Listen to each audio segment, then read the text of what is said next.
Vitalis for well-groomed hair and True Shea, the hand lotion with the beforehand extra, bring you Duffy's Tavern with our guest tonight, Marlena Dietrich, and starring Archie himself, Ed Gardner.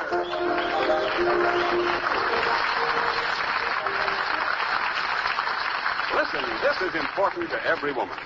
Get more from your hand lotion by getting True Shea. For True Shea is a different hand lotion with the beforehand extra. True Shea not only makes your hands feel softer and smoother, but True Shea's beforehand extra actually chap-proofs your hands, too. As long as True Shea is on your hands while you're doing dishes or while you're outdoors, your hands will be protected against chapping, water chapping as well as weather chapping. And you can continue this protection during prolonged exposure by using True Shea frequently. So for softer, lovelier, chap-proofed hands, begin today to use True Shea.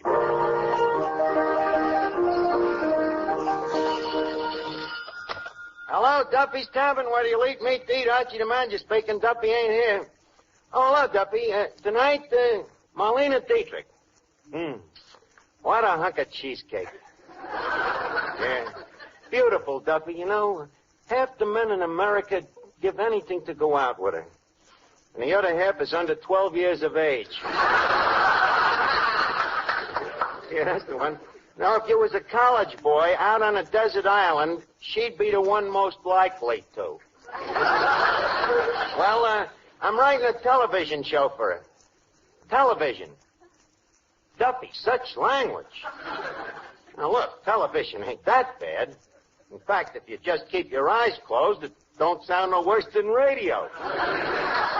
Well, I got to get busy, Duffy. I'll call you back. And I thought you'd give up writing for television after Mickey Rooney turned you down last week. Eddie, don't forget the old motto. If at first you don't succeed, try again. Yeah, but don't you forget the other motto. What's that? If you're a flop, stop. Very, very cute rhyme, Mr. Green. Have you heard this one? A waiter who makes an insulting remark may wake up asleep on a bench in the park. Well, all I got to say is, after 7 long years in a dump like this, a bench in the park would be heavenly bliss. You know, why don't you quit wasting your time? Oh, wait a minute. Maybe this play won't win the Putzler Prize. Maybe it won't win the Critics' Award. Then what am I doing it for? Now, you kind of come around here now. Well, it's down here, you know. Well, you're visual. Well, anyway, we must rehearse these things sometime. With me, money is its own reward anyhow, will you? Well, anyhow, let's see here. Scene 2, the cattle rustler. The cattle rustler whistles softly to his pimento pony. Suddenly, the hero enters. Yeah, this new one gonna be a Western. Western, yeah. And a Western that's really different, Eddie, you know, a new angle. It's about a cowboy and his horse. What's different about that? The cowboy is smarter than the horse. Well, how do Marlena Dietrich fit into this picture? It's the eternal triangle. Marlena comes between the cowboy and the pimento. You see, the hero suddenly gets rich, and he starts to shower Marlena with diamond rings and Cadillacs and Speed Queen washing machines and I.J. Fox mink coats and yachts, you see. But she is too proud to accept his gifts. Yeah, so what does she do? She sells them and keeps the money. Now, in scene 2, they go to Venice for their honeymoon. The horse feels a little out of place, of course. But it's a beautiful moonlight night. And the two lovers are sitting in a gondola, see, holding hands, while soft Italian voices waft gently over the waters. Suddenly, she turns to him and says, hello, Finnegan. What are you doing? Well, I'm about to give birth to a brainchild. Ooh, shall I boil some hot water? Finnegan, I'm writing a play for television. Television? Ain't that blown over yet? What's this play about, Art? Well, it's a cowboy story. Doesn't move me. Why don't you write a spy story? Spy story? Hey, wait a minute. That gives me an idea. What's your idea? I think I'll write a spy story. Doesn't move me. This is a guarantee it'll be good. Eddie, give me another hunk of paper. Now, you just used up the last sheet. Okay, I'll write it on the back of the menu. Yeah. Now, neither side will be fit for human consumption. Look, how can you write plays when you can't even spell? It's a tribute to me genius. Mr. Archie, how long is it going to take you to write this masterpiece? Well, if I could stop being interrupted, about 10 minutes. 10 minutes? That long? I'm a bug on punctuation. Now, let's see here. Marlena Dietrich is the head of the spy ring. The scene opens. Enter the Duke. The Duke is followed by the King, who is in turn followed by the beautiful Marlena, who is in turn followed by the army.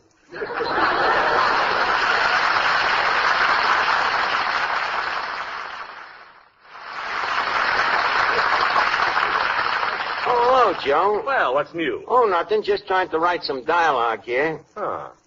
Arch, this is dialogue? What's wrong with it? Well, here, for instance, you have the king dying, a sword in his back. And for his last words, what does he say? What anybody'd say. Ouch. What would you say if you had a sword in your back? Oh, but Arch, this is a king. His last words should be important. Like what? Well, for example, with his last dying gasp, he might say, Vitalis tames down dry, hard-to-manage hair. These is his last words, huh?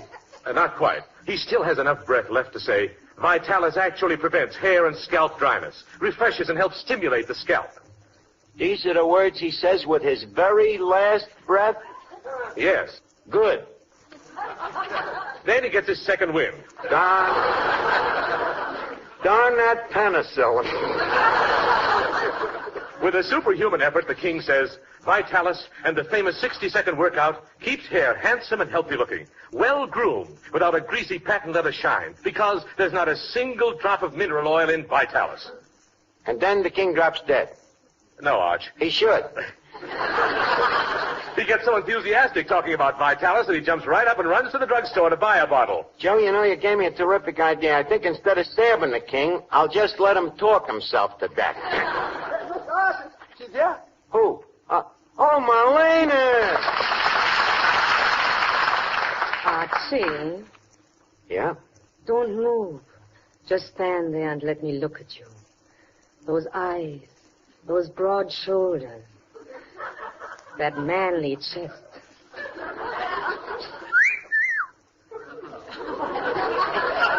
Marlena, what's on your mind? Clark Gable. Oh, you're just pulling me leg. Archie, Yes. let me see your legs. Okay, honey. Gable again? No, Skinny Ennis. I'll turn the other cheek. Marlena, I like that dress you're practically wearing. Thank you. Thank you. I bought it in Paris. Yeah, huh? Which shrank first, the frank or the dress? Never have I seen so little uncover so much. Archie, do you get slapped in the face very often? What? Well, I didn't get this healthy, ruddy complexion from outdoor exercise. And please be a little understanding, you know. A guy'd have to be a coward not to make a pass at a dame like you. You know, I don't know what it is, Marlena, but there's something about you that I like. Well, do you mind if I sit down and cross them?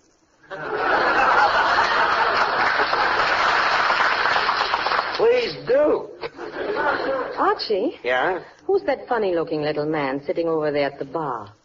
You mean the one looking at his own legs? Yes. Who else? Finnegan. Would you like to meet him? Might be fun. Have a ghoulish sense of humor. Okay, I'll introduce you, but understand he's a little shy. You see, ever since the Army turned him down and took his dog instead, he's had an inferiority complex. Oh, Finnegan, Finnegan, come here. Look, old man, there comes a point in a man's life when he has to learn certain things. What I mean is, well, I'd like to talk to you as a father to a son. You see, you're no longer a little boy, Finnegan. You're a grown man now. And I feel that the time has come for you to meet Marlena Dietrich. Is this anything like the birds and the bees are? Finnegan, this is the birds and the bees. Now, say hello to Marlena. Hello. Hello. Oh, boy, now I can have a baby. You'll have to excuse him, Marlena. He ain't read the Kinsey report. Now, look, as I started to tell you, I got this spy story, and by the way, did you ever have a sudden craving to go on television? Television? Yeah. Yes. You mean radio with a St. Vitus dance? Yeah, sort of a slow waltz. That's one way of putting it, but right now television is merely in its infancy, you see. It's just a child. You mean it should be heard and not seen? That's another way of putting it, yes. But anyhow, as I was saying, I wrote a spy story that fits you to a T. Archie, the answer is no. Mm-hmm. Well, I guess there's nothing left to do but play me ace card. Marlena, in this play, I make love to you. This I can't resist. I thought that'd do it.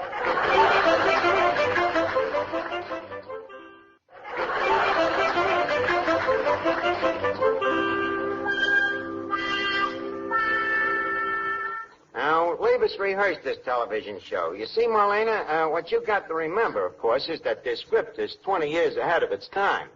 I can wait. Archie, this dialogue. Dialogue, so what? With your legs and my profile, who's going to listen to dialogue? Now, come on, Eddie, read the opening announcement. Ladies and gentlemen and lovers of good entertainment, it's bad news tonight. Eddie, stick to the script. Okay. Our play tonight is a story of royal romance and intrigue. It takes place in the mythical kingdom of gluttony, a grouse-stark-speaking nation. The characters in this play are fictitious and have no resemblance to anything. It is the story of a woman, Miss Dietrich, a woman who gave up riches for true love. A fantasy.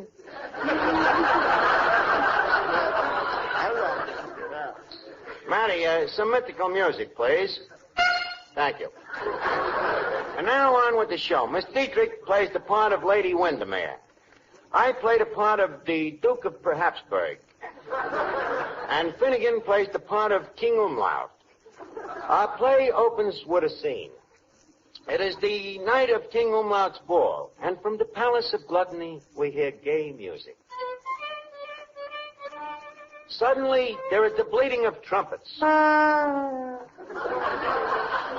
It is His Royal Highness King Umlaut. He speaks. I am the half-witted king. Shall we dance the schottisch? It's a gazette. Well, wait, Lady Windermere. Enough of this sham. I know that you are a spy.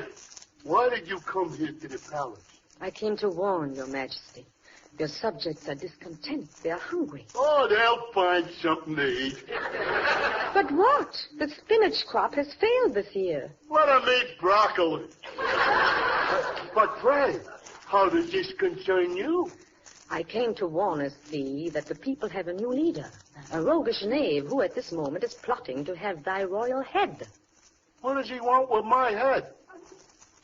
That's what has everybody puzzled.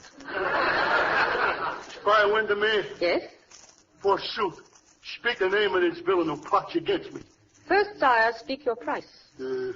I'll give you 86 pesos. But, sire, in the Balkans, they paid me 4 drachmas and 10 gelding. How much is that in our money? A moon and 6pence. $5, eh? Well, take it to you, Lady Windermere. Now, quick. The name of my enemy. It is your trusted friend, sire, the Duke of Habsburg. Blimey. Me old schoolmate, the Habsburg of Heidelberg. A traitor. How can he look me in the face? Well, that isn't easy. But have no fear, Your Highness. I will settle with the Duke of Habsburg. Hold thy tongue. Here comes the traitor now. Your Majesty, Yes? I would like your permission to cut in for the remainder of this dance. Oh, granted. Your Majesty dances divinely. Oh, thank you. Your Majesty, come here. Yeah? The people of Gluttony are demanding that you give up your throne. Even now, they are at the gates. Ye good gadzooks, what was that? 'Tis an arrow, sire, shot from the mob with a message attached thereto. A message? Yes, a message from our sponsor, Schimmelbacher the Baker. See how we weaved the commercial in, Marlena? Very subtle. Yeah. Now go ahead, read it. I read the commercial? Oh, yes, we like to have our product glamorized. What is the product? Donuts. Proceed ahead. Folks, for dunky, crunchy donuts, go to Schimmelbacher's. Schimmelbacher's donuts are 99% pure. They float in your coffee. The only donut with a square hole won't slip in your grip. And remember, the holes are made with filtered air. Another thing, Schimmelbacher's donuts are healthy. They are fortified with iron. Listen to what one satisfied dunker had to say. I've been an iron peddler for nigh on to 20 years. And I ain't never peddled no iron better than goes into Schimmelbacher's donuts. Schimmelbacher always gets the top of the puddle. And now back to our story. The note, which had been delivered by Arrow, was not only a commercial, it was also a warning to the Duke that Lady Windermere was a spy. The note suggested that Habsburg pay her a visit in her boudoir. This fitted in neatly with the Duke's plans. The hourglass strikes midnight as the Duke quietly slips into Milady's boudoir. Duke of Habsburg, what are you doing in my boudoir? Just browsing. Well, this is a surprise. May I light a taper for you? No, thank you. Never touch him. What is it you want, Duke? Lady Windermere, leave us not mince no words. 'Tis rumored that thou art a spy. It's a lie. Then what doest thou for a living? Espionage work. Espionage. Oh, somebody told me you was a spy. Oh, just idle gossip. Yeah. By the way, have you heard any military secrets lately? Yeah. Are we alone? Yes. Okay. Tomorrow I march with me regiment to overthrow the king. Really? Yeah, but don't say nothing about it. Not a word. But here, sire, sit ye doon on the couch. This is romantic. Tell me, how many men are there in your regiment? 1,500. This is very romantic. You know, it's refreshing to find a woman like you who takes an interest in a man's work. Thank you. Tell me, how many cannons do you have in your regiment? 600. Lady Windermere, why are you making notes? Oh, just a hobby. Oh. Duke, will you do me a favor? What? Take this note over to the window and fasten it onto that pigeon's leg. I didn't know you kept pigeons. Another hobby. Oh, yeah. Lady Windermere, speaking of hobbies, will you marry me? Has the pigeon left yet? Yes. Then scram. Look, don't try to conceal your passion for me, Millicent. Here. Let me hold you in my arms and, Excuse me, sire. Oh, how timely. It's me manservant. What is it, Varlet? I bring you a message from the head of the horse's grenadines. Give me the message. Egad, gazooks. Here, read it, Lady Windermere. Folks, have you tried Turk McGurk's gymnasium? Archie, another commercial. Well, we ain't in this thing for love, you know. Read it. Well, it can't be any worse than the rest of this stuff. Does your sweetheart call you fatso? Is it years since you have seen your feet? When you step on the scale, does a card come out saying, you and who else? Do you have fainting spells after you have eaten like a pig? Watch out for those subtle danger signals. They may mean that you are overweight. But don't despair. You can easily lose that ugly fat the safe and sane way at McGurk's refined gymnasium. No dangerous pills to take, no complicated diets to remember. McGurk simply locks you in a room for 3 weeks without food. So go to McGurk's today. Remember the spelling F-A-T-T. And now, back to our story. The note that the manservant had delivered to the Duke was not only a commercial, but it also contained the news that Napoleon had landed at Elbow.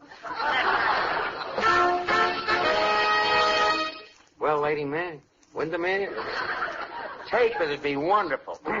If it is true that Napoleon has landed at Elbow, it means that I must leave with my regiment when the rooster crows. But before I depart, I have a confession. A confession? Yes. You have heard of the mysterious underground leader of the people of Gluttony? You don't mean that you are... Yes. I am the Scarlet Pumpernickel. The Duke of the Habsburg? Yes. I love you, Cyril. And I, too, have a confession. A confession? Yes. You've heard those propaganda broadcasts from the palace. The ones like Axis Sally? Yes. You mean that you are... Yes. I am Gluttony Gladys. But that is all past. Come close to me and hold me in your arms. I wonder if I could get that rooster to crow a little later this morning. Stop! King Umlaut, what are you doing here? I was hiding in my lady's closet. You mean that you eavesdropped everything we said? Yes. And now, Duke of the Habsburg, you traitor, you shall die. Take that! Ouch! Cyril, you've been wounded.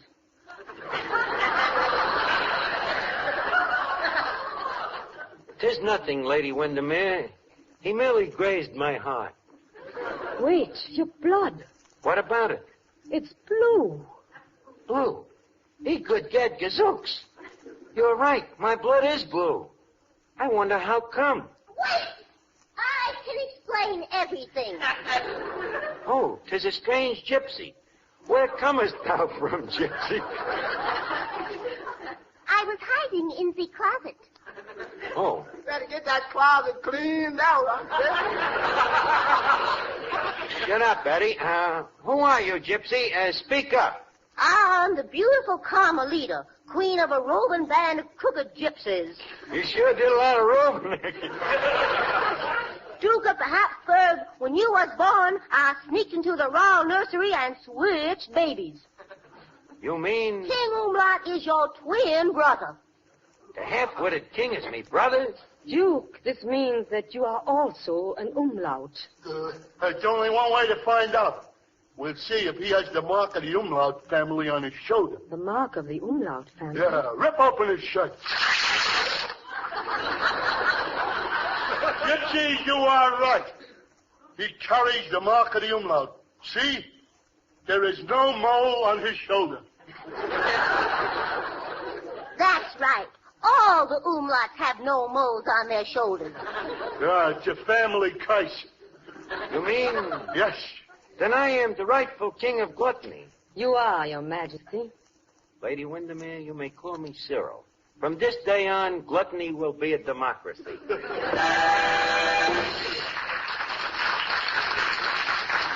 Well, Molino, what did you think of the rehearsal? Archie, I just got a new television set. And you've got to promise me something. What? That nobody else will play the part of Lady Windermere. You really think it's that good? No. But if I'm in the show, I won't have to watch it.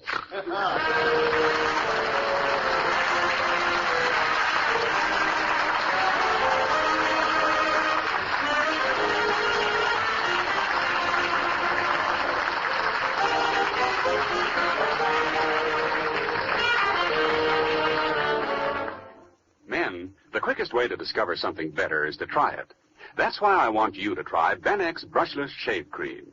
Benex is the new wonder shave with a sensational beard-softening formula that has brought better shaving to thousands of men. Benex Brushless leaves your face feeling extra smooth and comfortable. And Benex doesn't clog your razor or drain either. But don't take our word for it. Just try Benex yourself. Get a tube at your nearest drug counter. Or we'll send you a trial tube free.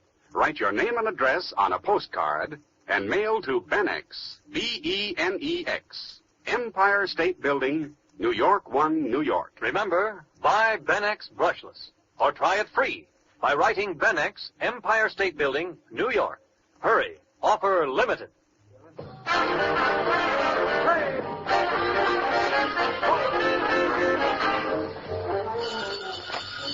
Hello? Oh, hello, Duffy. Look, I want you to give away some money. Now, don't fly into a transom. It's for the Red Cross. But, Duffy, the Red Cross is a wonderful cause. They do a lot of good, for disabled veterans and their families and sick people and people that ain't got enough dough to eat on. You really ought to give them something. Sure, it's your one chance to help serve humanity. Well, don't worry. Humanity's broad-minded. They won't mind a contribution from another species. You'll do it, huh? Okay, Duffy. Good night.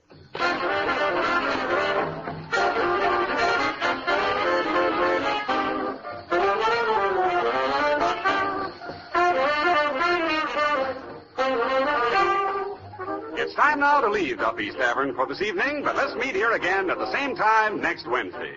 Duffy's Tavern is brought to you by Vitalis for well-groomed hair and True Shave, the hand lotion with the beforehand extra.